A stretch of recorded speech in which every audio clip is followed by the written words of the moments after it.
क्यों रे, लगता है म्यूजिक बहुत ही जबरदस्त है।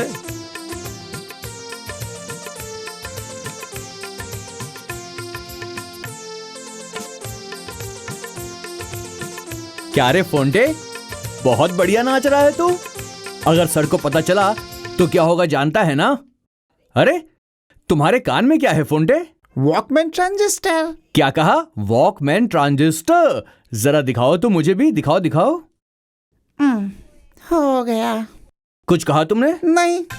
अरे वाह, मैं भी कई दिनों से एक अच्छा सा वॉकमैन ढूंढ रहा था, आज मिल गया। कुछ दिन इसे अपने पास रखूंगा, उसके बाद मैं तुम्हें वापस कर दूंगा, ठीक है ना?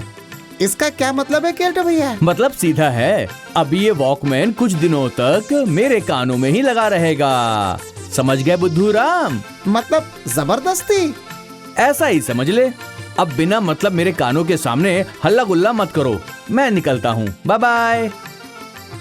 क्या रे बदमाश, तू यहाँ क्या कर रहा है? वो सर, मैं तो आपके ही पास आ रहा था सर। मैं तुझे चारों तरफ ढूंढ रहा हूँ और तू यहाँ कानों में हेडफोन लगाकर मजे से गाना सुन रहा है। अरे नहीं सर, गलत समझ रहे हैं आप। ये वॉकमैन तो मैंने आपके लिए ही लिया है सर। ये सही है या नहीं, जरा एक बार इसे चेक कर बताइए ना सर। अच्छा, ये बात है। वाह, मेरी भी इच्छा थी इस तरह की एक चीज लेने की, जिसे कभी भी छुट्टियों में कान में लगाकर संगीत सुना जा सके। अरे वाह वाह, तूने तो बहुत ही अच्छा काम किया है केल्टो। दे दे दे, मुझे दे। लीजिए सर। चलो चलो, मेरे साथ चलो।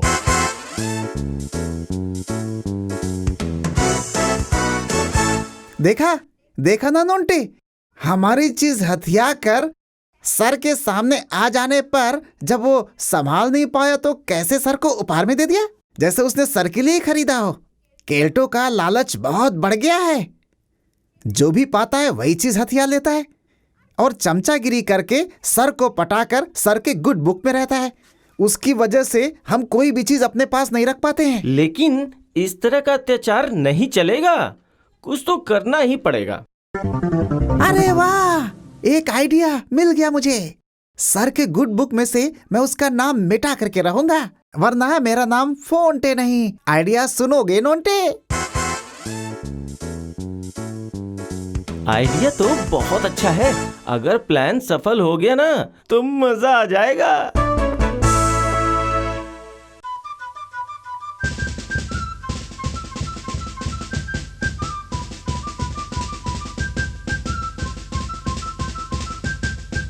अरे वत्स, जरा इधर सुनो। हाँ बोलिए महाराज। वत्स, तुम्हारा निवास स्थल क्या यही है? जी हाँ महाराज। तो फिर बताओ वत्स कि पुण्य आत्मा नोंटे और फोंटे हमें कहाँ पर मिल सकते हैं? ये आत्मा वात्मा मैं नहीं जानता, पर हाँ, अगर नोंटे फोंटे से मिलना है तो सीधे अंदर चले जाइए, मैदान में मिल जाएंगे। समझ गए ना? वाह, अब तुम यहाँ से प्रस्थान करो। आयुष्मान भव। मुझे तो कुछ गड़बड़ लग रही है। पूरी जांच करनी पड़ेगी कि इस साधु का आखिर इस नोंटे फोंटे से क्या संबंध हो सकता है। मुझे जाकर पता लगाना होगा, बड़ी शांति के साथ ये मामला निपटाना होगा। चलता हूँ, मैं जाकर पता लगाता हूँ। वत्स, क्या तुम ही नोंटे फोंटे नाम के बच्चे हो? जी महाराज। चलो भीतर चलो, मुझे तुम लोगों से कुछ गुप्त बातें करनी है। चलिए साधु महाराज।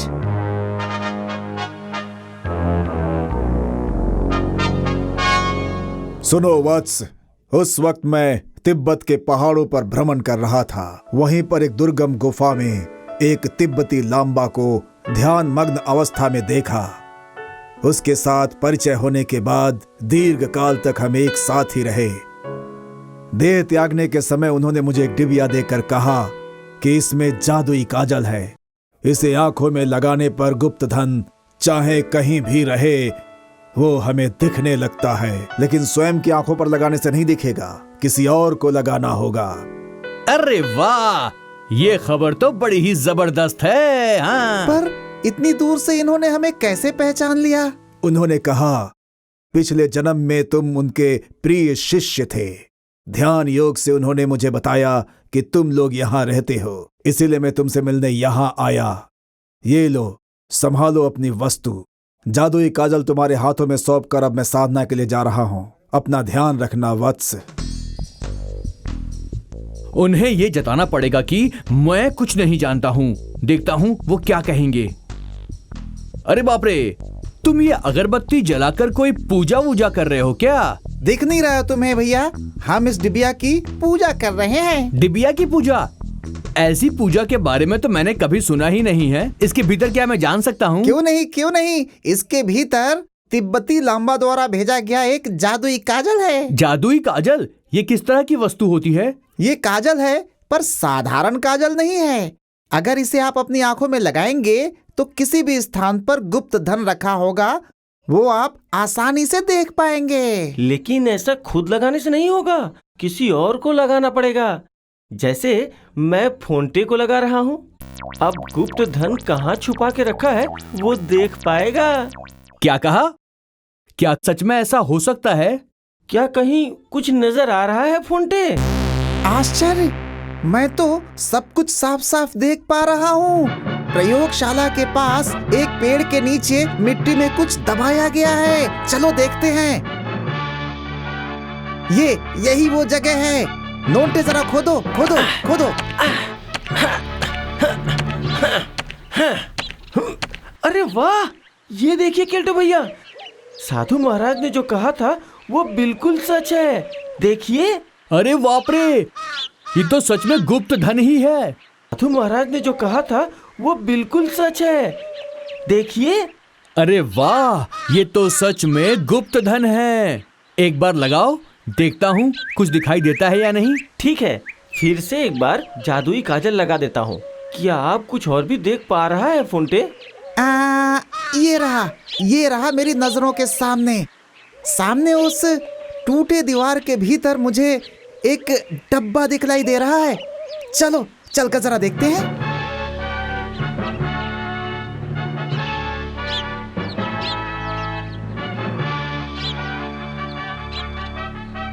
ये रहा एक डिब्बे जैसा कुछ मिला है केल्टो भैया। देखिए, ये तो हार है नोंटे। सोने की लग रही है मुझे ये। पता नहीं किसने रखी थी। बहुत प्राचीन लग रही है ना। देखिए केल्टो भैया, जादुई काजल में कितनी अलौकिक क्षमता है।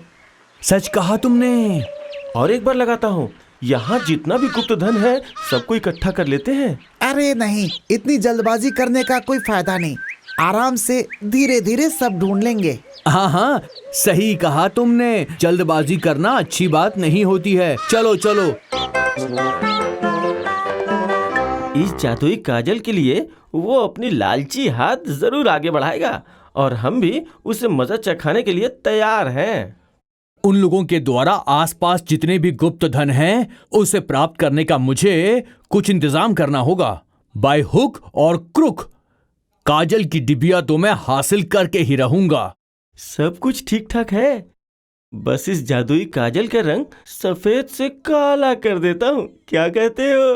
तुमने बिल्कुल सही कहा। केल्टो भैया सोचेंगे कि जादुई काजल का ये भी कोई जादू है। सफेद से बिल्कुल काला हो गया है। अब चलो इसे चल करके हम लोग रख देते हैं, ठीक है? चलो नोंटे, कल कहाँ की योजना है, बाहर जाकर हम इसके बारे में चर्चा करते हैं। कमरे का दरवाजा खुला ही रहने दो। यहाँ कौन आएगा अभी भला? हाँ, सही कहा। अरे वाह, क्या बात है। इन दोनों ने दरवाजा खोलकर मेरा ही काम आसान कर दिया है। अब मैं झट से अंदर जाऊंगा और फट से माल लेकर बाहर आ जाऊंगा। देखा, केल्टो अपने लालच को संभाल नहीं पा रहा है मित्र। हमारा प्लान बिल्कुल सही काम कर रहा है नोंटे। चलो, ये बात जल्दी से सर को जाके बता देते हैं।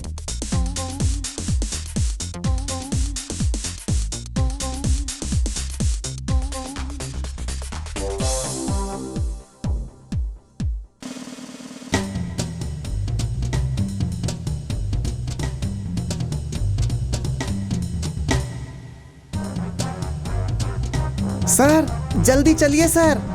जल्दी? हैं? लेकिन क्यों रे? सर, केल्टो भैया को एक बहुत आश्चर्यजनक चीज मिली है। अगर उसे आंखों में लगाएंगे तो जमीन के अंदर कहीं कोई भी अगर गुप्त धन छिपा हो ना सर, तो उसे आप देख पाएंगे। हमने अपनी आंखों से उन्हें वो प्राप्त करते देखा है सर। हैं? सच बोल रहे हो? हाँ सर, सच में। अच्छा, तो फिर मुझे भी देखना पड़ेगा। सर, केल्टो भैया कह रहे थे कि वो कोई जादुई काजल है। चलो तो एक बार चल के देखता हूँ। अरे केल्टो, तुमने क्या कोई अलौकिक क्षमता वाली चीज प्राप्त की है? क्या है वो चीज? अरे बाप रे, सर को सब कैसे पता चल गया? जाने दो। ये रही सर वो चीज, मैं तो आपके पास ही से लेकर आ रहा था। ये जादुई काजल है सर, आपकी आंखों में लगाकर ही मैं इसका उद्घाटन करूंगा।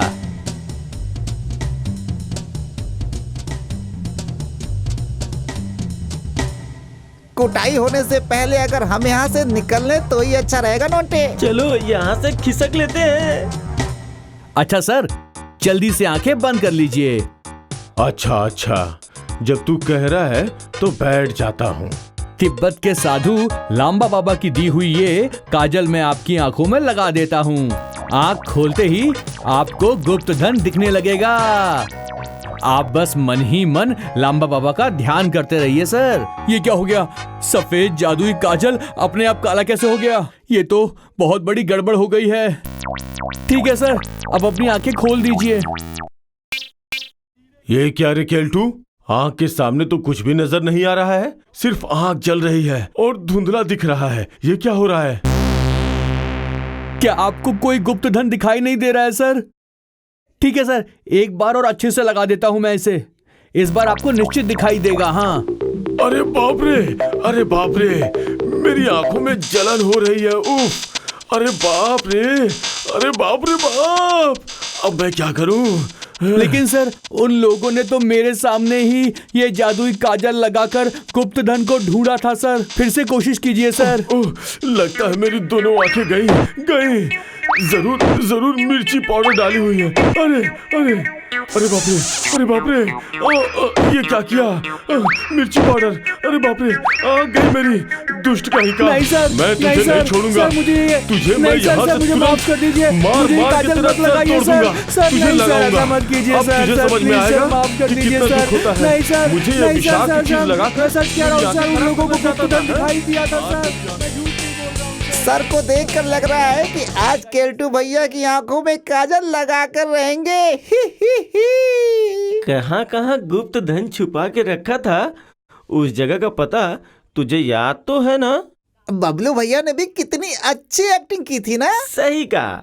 उस दिन जो हुआ था ना। बबलू भैया, आपकी थोड़ी मदद चाहिए। क्या हुआ? क्या बात है? केल्टो भैया है ना, वो कुछ दिनों से हमें बहुत परेशान कर रहे हैं। उनकी थोड़ी पेच कसनी पड़ेगी। पेच कसनी पड़ेगी? कैसे? सब मैं आपको लिख कर दे दूंगा, बस आपको ठीक वैसे ही करना पड़ेगा। चिंता मत करो, बिल्कुल वैसा ही कर दूंगा। आयुष्मान भव।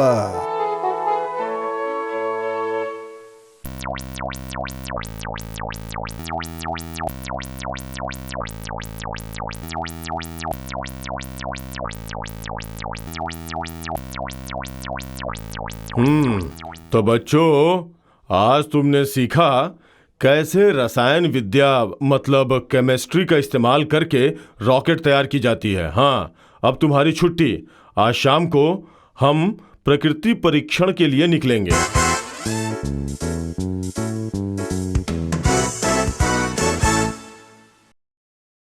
नहीं, हमें यहाँ कुछ काम है, थोड़ी देर बाद जाएंगे।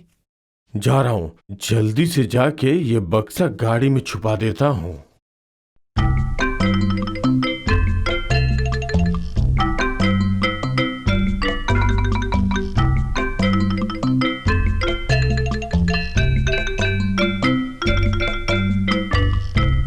केल्टू, केल्टू। ठीक जैसा मैंने सोचा था वैसे ही सर परीक्षा में जाने के लिए अपने साथ बक्सा भर खाना साथ ले जा रहे हैं।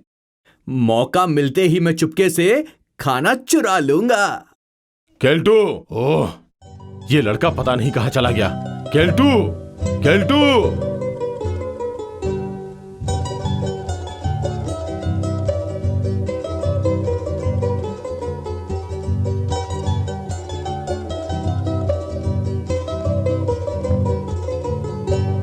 हाँ, ए केल्टू, कब से बुला रहा हूं, सुनाई नहीं देता है क्या?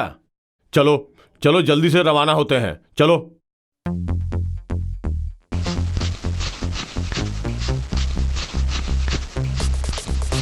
हाँ, सीधे झील के किनारे ले चलो केल्टू।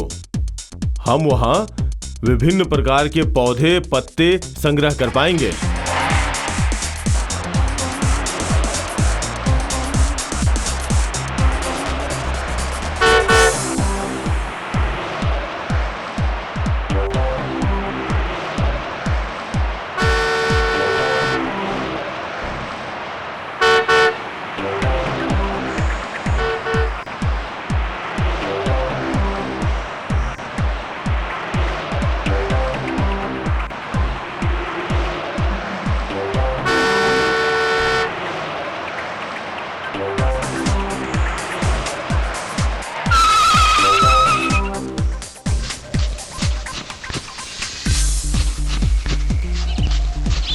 सुनो बच्चों, तुम लोग वन में जाकर कुछ अच्छे नमूने इकट्ठा करके ले आओ।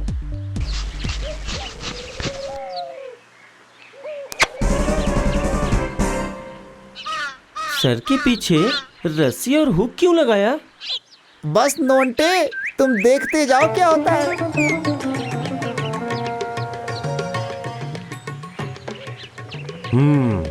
बच्चों की नजरों से बचा के अब ये सारा खाना जल्दी से खत्म कर देता हूँ। मैं चुपचाप झील के किनारे बैठकर अपनी पिकनिक मना लेता हूँ। बस देखते जाओ, इस रस्सी के सहारे हम धीरे धीरे अपनी सही जगह पे पहुंच जाएंगे नोंटे। पर तुम तो इस रॉकेट को सावधानी से पकड़ो। ये क्या, मेरे खाने का बक्सा आधा खाली क्यों है? जाने दो, इससे ही काम चला लेता हूँ।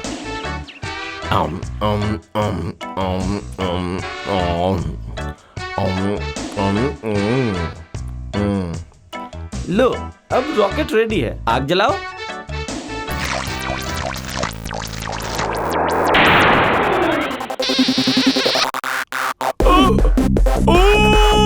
बचाओ बचाओ, मैं गया। अरे बचाओ, कोई तो बचाओ। बाबूजी वो देखिए, एक आदमी आसमान में उड़ रहा है।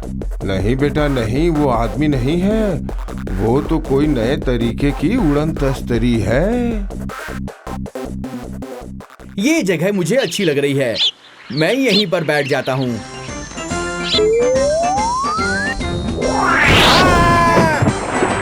अब हम इस खाने का अच्छे से सदुपयोग करेंगे। और एक बात, इस झील में तैरना मना है।